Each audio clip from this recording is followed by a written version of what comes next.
এই মাত্র চোখের সামনে দুর্ঘটনাটি ঘটে গেল, একজন মানুষকে গণধোলাই দিল। এভাবে কি একটা মানুষ যতই অপরাধী হোক, মানি আমি সে মানুষটা অনেক অপরাধী, অনেক খারাপ, তাই বলে তারকে এভাবে, ভাই মানলাম আপনার গাড়ি হয়তো কোটি টাকার গাড়ি, কিন্তু একটা মানুষ ভাই, যদি আপনার একটা আঘাতে দুর্ঘটনাবশত তার যদি কিছু হয়ে যেত, পারতেন কি আপনি তাকে ফিরিয়ে দিতে তার পরিবারের কাছে? হয়তো আপনার কোটি টাকার গাড়িটা সে কিছু টাকা হলেও জরিমানা দিতে পারতো, বা আপনি আপনার অর্থ দিয়ে আপনি গাড়িটাকে সারাই করতে পারতেন, মেরামত করতে পারতেন। আপনি কি পারবেন এই মানুষটার জীবনটা ফিরিয়ে দিতে?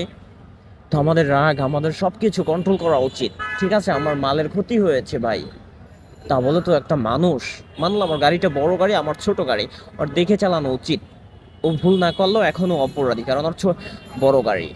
তো আমার গাড়ির কি ক্ষতিটা হয়েছে, একটু গাড়ির দরজার সাইডে একটু বেশ পরিমাণ ক্ষতি হয়েছে, কারণ এটা প্লাস্টিক। তো এটা নিয়ে আর কিচ্ছু বলার নেই। তো আপনারা মানুষের গায়ে হাত